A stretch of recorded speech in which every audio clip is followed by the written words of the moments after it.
جن کے پاس مال زیادہ ہے کل قیامت کے دن ان کو زیادہ حساب دینا ہوگا۔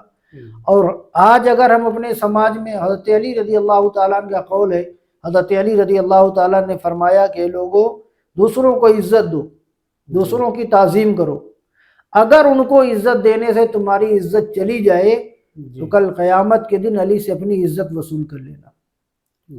ہم اس اسلام کے ماننے والے ہیں، ہم اس اسلام میں زندگی گزار رہے ہیں، ہم نے اس نبی کا کلمہ پڑھا ہے جس نے اونچ نیچ کا فرق مٹا دیا، غریب امیر کا فرق مٹا دیا، گورے کالے کا فرق مٹا دیا۔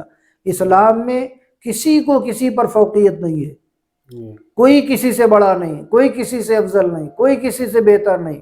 بہتری کا ایک معیار اللہ رب العزت نے قرآن میں فرمایا، اِنَّ أَكْرَمَكُمْ عِندَ اللہِ أَتْقَاكُمْ، کہ تم میں بہترین وہ بندہ ہے جو سب سے زیادہ متقی اور پرہیزگار ہے، تقوی والا انسان۔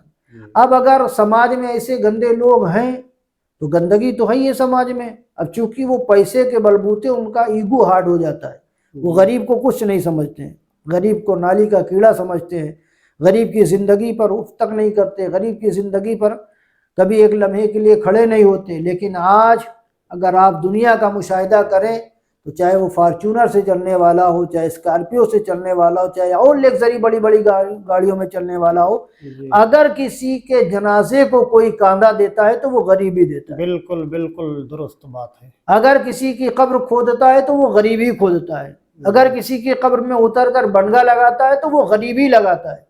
اگر آپ کے دروازے، امیر آدمی کے دروازے فنکشن ہے، کوئی پارٹی ہے، شادی بیاہ کا کوئی ماحول ہے، تو وہاں ہمارا نثر نہیں آئیں گے۔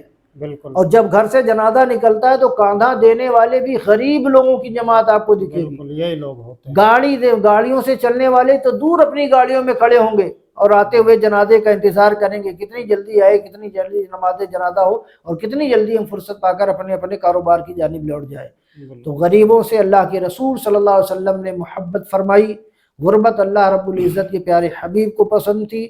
اللہ کے پیارے حبیب صلی اللہ تعالیٰ علیہ وآلہ وسلم نے پوری زندگی غربت میں گزاری، جبکہ ظاہری طور پر اللہ کے نبی صلی اللہ تعالیٰ علیہ وآلہ وسلم کے پاس کسی چیز کی کمی نہیں۔ تو مسلمانوں غریبوں کو حقیر مت سمجھو، انہیں ذلیل مت سمجھو، انہیں رسوا نہ سمجھو، یہ سمجھو کہ اگر اللہ تمہیں دولت دے کر دھنوان بنا کر عزت والا دنیا کے اعتبار سے بنا سکتا ہے تو تمہاری دولت لے کر وہ تمہیں کنگال بھی بنا سکتا ہے۔ جس بھائی کا سوال تھا اس کا اہم پوائنٹ یہ تھا حضرت کی جو ظلم کر رہے ہیں اور جو ظلم ہوتا دیکھ کر کترا کر نکل جاتے ہیں، شریعت میں ان کے لیے کیا حکم ہے؟ ظلم کی کیا حرمت ہے اسلام میں؟ کیا اس پہ سزا ہے آخرت میں؟ اس سے ریلیٹڈ آپ کچھ۔ ظلم ایک بہت بڑا گناہ ہے جی، اور اگر کہیں ظلم ہو رہا ہے تو شریعت کا معاملہ ہے کہ آپ سے اگر ہو سکے تو آپ اس ظلم کو روکیے، جی، جس حیثیت سے بھی ہو سکے اس حیثیت سے روکیے۔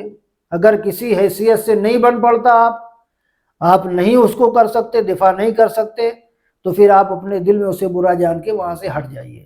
اگر آپ دفاع نہیں کر پا رہے ہیں تو زبان سے کر سکتے ہیں زبان سے کریے، ہاتھ سے کر سکتے ہیں ہاتھ سے کریے، قلم سے کر سکتے ہیں قلم سے کریے۔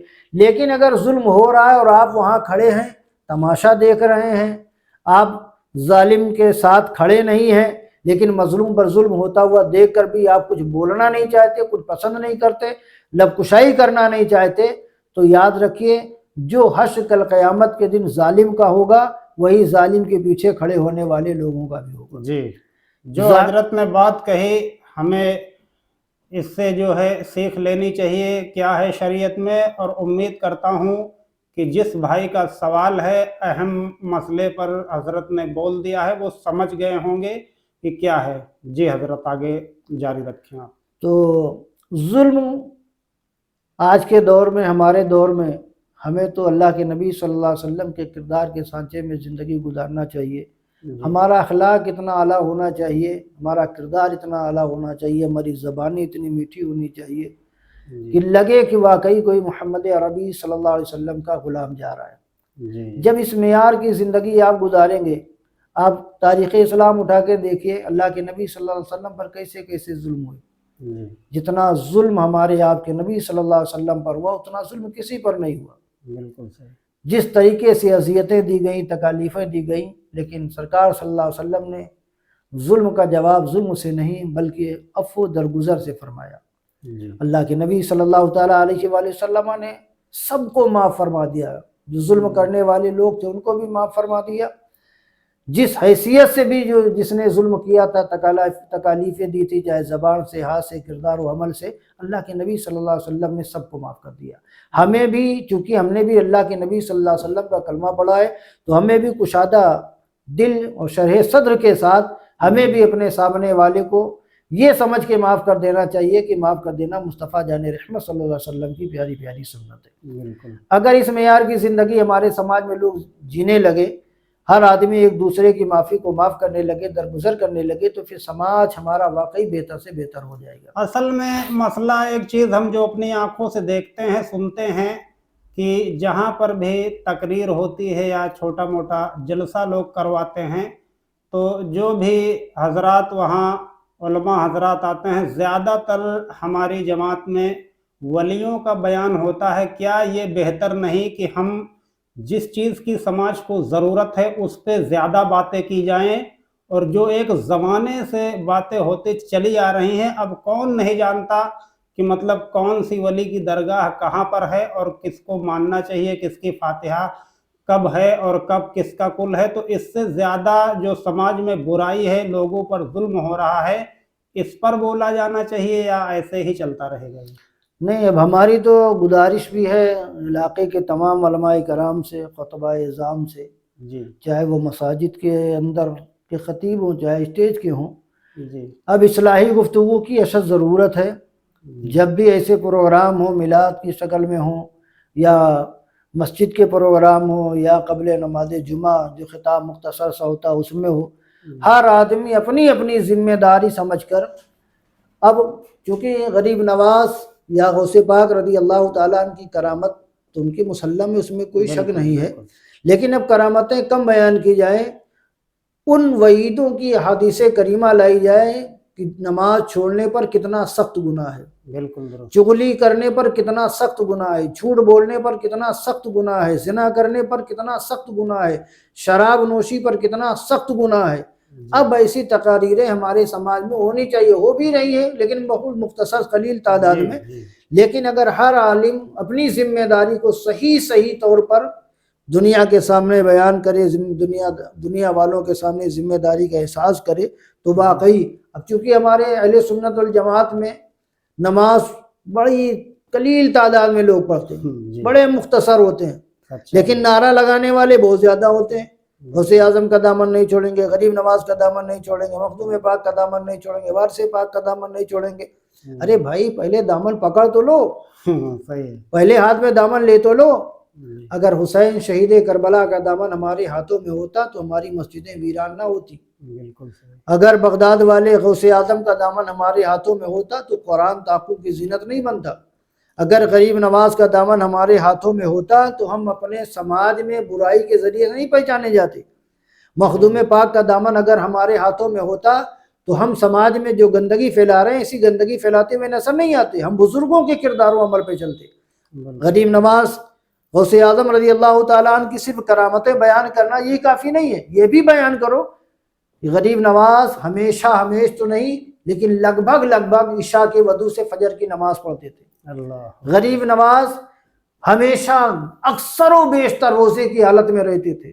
غریب نواز 24 گھنٹے میں مسلسل قرآن مقدس کی تلاوت کر کے شام تک قرآن مکمل کر لیا کرتے تھے، نمازوں کی پابندی کیا کرتے تھے۔ کوئی ایسا تاریخ کا ورق آپ کو نہیں ملے گا کہ ان بزرگان دین نے کبھی نماز چھوڑی ہو۔ اب جب ہم جن بزرگوں کو فالو کرتے ہیں، یہ تو ہم نے زردہ بریانی بنوا لیا، پلاؤ بنوا لیا، مرغا کٹوا لیا، یہ تو اپنے کھانے کا انتظام ہے، بالکل صحیح، ہم نے بنوا کے کھا لیا، ہم ان کے لیے کیا کر رہے ہیں؟ اگر ہم بے نمازی ہیں تو کیا ہمارا نذرانہ ان کی بارگاہ میں قبول ہوگا؟ اگر ہم بے نمازی ہیں تو کیا غوث اعظم رضی اللہ تعالیٰ عنہ کی بارگاہ میں پیش کیا ہوا زردہ بریانی کا نذرانہ قبول ہوگا؟ جن بزرگان دین کو نمازوں سے اتنی محبت تھی، اگر ان کے ماننے والے نمازوں سے دور ہیں تو یاد رکھیں وہ ان بزرگوں کے فیض و برکات کبھی نہیں پا سکتے ہیں۔ ان کا قرب حاصل کرنا ہے، ان کے قرب میں رہنا ہے، ان کا قرب حاصل کرنا ہے، ان کے فیض و برکات سے اپنے آپ کو مستفید کرنا ہے، تو ہمیں ان کے نقش قدم، ان کے نہج پہ چل کے زندگی گزارنی ہوگی، یہ سوچتے ہوئے کہ یہ نہج غریب نواز کی نہیں، یہ طریقہ حضور غوث اعظم کا نہیں، یہ طریقہ مخدوم پاک کا نہیں، یہ وہی طریقہ ہے جو کربلا کے حسین نے مصطفیٰ جان رحمت کی امت کے لیے دیا تھا، اور یہ کہتے ہوئے دیا تھا جو جان مانگو تو جان دیں گے، جو مال مانگو تو مال دیں گے، مگر یہ ہم سے کبھی نہ ہوگا نبی کا جاہ و جلال دیں گے۔ ماشاءاللہ، ہم نبی کریم صلی اللہ علیہ وسلم کے چاہنے والے ہیں، ان کے غلام ہیں، تو ان کی غلامی کا حق ادا کرتے رہیں اپنی زبان سے۔ جو دوسروں کو گالیاں دیتے ہیں، حضرت علی رضی اللہ تعالیٰ نے فرمایا گالی چاہے مذاق میں ہو چاہے سیریسلی طور پر ہو، ایک بندہ اگر ایک گالی دیتا ہے تو اس گالی کے عوض میں اللہ اس کی قبر میں ایک زہریلا بچھو پیدا فرمائے گا۔ اللہ، ایک گالی کے عوض میں ایک زہریلا بچھو اللہ قبر میں پیدا فرمائے گا۔ حضرت علی نے فرمایا بندہ قبر میں جتنے بچھو برداشت کر سکتا ہو دنیا میں اتنی گالیاں بک سکتا ہے۔ اللہ اکبر۔ تو ایک بچھو، وہ بھی قبر کا بچھو، دنیا کا بچھو ہو تو اس کا زہر تھوڑی دیر کے بعد کافور ہو جائے گا، ختم ہو جائے گا، لیکن اللہ رب العزت کا عذاب کا مسلط کیا ہوا ہماری قبر میں کا بچھو بڑا خطرناک ہوگا۔ لہذا میں اپنے نوجوانوں سے، خاص طور سے اہل سنت والجماعت کے افراد سے کہ لوگوں نماز کی پابندی کرو، نماز پڑھو قبل اس کے کہ تمہاری نماز پڑھی جائے، اور ہماری زندگی کا ایک مختصر سا حصہ ہے، اور مختصر سا حصہ کہاں سے شروع ہوتا ہے کہاں ختم ہوتا ہے؟ شروع اذان پہ ہوتا ہے اور ختم نماز پہ آگے ہوتا ہے۔ جی حضرت، ایک چیز ہم پھر دہرانا چاہیں گے، وہی ظلم سے ریلیٹڈ۔ تو کیا ایک جگہ ہم نے بھی سنا ظالم کو شاید اللہ کے ہاں معافی نہیں ہے، ایسا کچھ ہے؟ اگر ظالم کو معاف کر دیا جائے تو مظلوم کے ساتھ ناانصافی، ایسا کچھ سنا ہے، کیا ہے یہ؟ اللہ کے نبی صلی اللہ علیہ وآلہ وسلم کی ایک حدیث بیان کروں۔ سرکار صلی اللہ علیہ وسلم نے فرمایا کہ صحابہ جانتے ہو مفلس کون ہے؟ جی صحابہ کرام نے کہا یا رسول اللہ جس کے پاس مال و دولت نہ ہو وہ مفلس ہے، وہ غریب ہے۔ جی اللہ کے رسول نے فرمایا نہیں۔ کہا پھر یا رسول اللہ؟ کہا مفلس وہ لوگ ہیں جو کل قیامت کے دن آئیں گے تو ان کے پاس عبادتوں کا ذخیرہ ہوگا، جی بڑی بڑی عبادتیں ہوں گے، حج بھی ہوں گے، عمرے بھی ہوں گے، زکاتیں بھی ہوں گی، نمازیں بھی ہوں گے، نوافل بھی ہوں گے، سنن و فرائض بھی ہوں گے، اتنی بڑی بڑی عبادتیں لے کر آئیں گے۔ کافر اللہ کے نبی صلی اللہ علیہ وسلم نے فرمایا لیکن ان کی نمازیں ان کے کام نہیں آئیں گی۔ جی سرکار سے صحابہ نے پوچھا یا رسول اللہ کیوں؟ اللہ کے نبی صلی اللہ علیہ وسلم نے فرمایا کہ وہ دنیا میں اگر کسی کو گالی دے کر آئیں گے جی تو جن کو انہوں نے گالی دی ہے، جن پر انہوں نے ظلم کیا ہے، زیادتی کی ہے، کل قیامت کے دن جب اللہ انصاف فرمائے گا تو وہ بندہ حاضر ہوگا، کہے گا مولا انہوں نے مجھے ساتھ یہ کیا ہے، میرے ساتھ یہ ظلم کیا ہے، میرے ساتھ یہ ناانصافی کی ہے۔ تو اللہ فرمائے گا کیا چاہتا ہے؟ انصاف چاہتا ہوں۔ تو اللہ فرمائے گا کیا؟ تو جتنے اللہ کے بندے ہوں گے سب بارگاہ رب لم یصل میں ہوں گے، بندہ کہے گا مولا میرا انصاف ان سے کرا دے۔ اللہ فرمائے کیا چاہتا ہے؟ وہ بندہ کہے گا مولا اس کے نامہ اعمال میں جتنی نیکی ہے سب میرے نامہ اعمال میں لکھ دے۔ اللہ، اتنی عبادتوں کا ذخیرہ لے کر وہ بندہ قیامت کے میدان میں پہنچا کہ اللہ کے رسول صلی اللہ علیہ وسلم فرمایا کسی بھی چیز کی کمی نہیں، کسی بھی عبادت کی کمی نہیں، لیکن وہ بندہ کسی کا حق مار کے گیا، کسی پر ظلم کر کے گیا، کسی کو گالی دے کر گیا، کسی کو تکلیف دے کر گیا، کسی پر ناجائز ظلم کر کے گیا، تو اللہ کے نبی صلی اللہ علیہ وسلم فرماتے اس کے نامہ اعمال کی ساری نیکیاں اس کے نامہ اعمال میں لکھ دی جائیں گی۔ پھر بندہ اللہ کی بارگاہ میں حاضر ہوگا، مولا ابھی بھی میرا انصاف نہیں کہا، آپ کیا چاہتا ہے؟ وہ بندہ کہے گا مولا میرے نامہ اعمال کی ساری نیکیاں جو تھی اس کے نامہ، اس کے نامہ اعمال کی ساری نیکی میرے نامہ اعمال میں آ گئی، یا رسول اللہ اے اللہ اب میرے نامہ اعمال کی ساری برائیاں اس کے نامہ اعمال میں۔ اللہ، اللہ کے نبی صلی اللہ علیہ وسلم نے فرمایا اتنی نمازیں، اتنے روزے، اتنے حج، اتنے زکوٰۃ لے کر وہ بندہ دنیا سے آئے اس امید میں ہوگا کہ کل قیامت کے دن جنت ملے گی، لیکن کسی کا حق دبا کے آیا، کسی کا حق مار کے آیا، کسی کو گالی دے کر آیا، کسی کو تکلیف دے کر آیا، کسی کی زمین پر ناجائز قبضہ کر کے آیا، تو اللہ کے رسول نے فرمایا مفلس وہ نہیں جس کے پاس دولت نہیں، مفلس قیامت کے دن وہ ہوگا جس کے نامہ اعمال میں نیکی کا ایک بھی کتبہ نہیں ہوگا۔ اللہ اکبر۔ دوستو آپ لوگ دیکھ رہے ہیں مصباحی نیوز چینل۔ آپ لوگوں سے گزارش ہے کہ اگر باتیں اچھی لگ رہی ہوں تو شیئر کرنا نہ بھولیں۔ یہ ہیں مولانا طلعت رسول مصباحی صاحب جو آپ کو اصلاحی چیزیں بتاتے ہیں۔ دیگر اور بھی عالم سے ہم کوشش کریں گے کہ جو سماج میں برائیاں ہیں اس کے لیے بہت ساری ویڈیو بنائی جائیں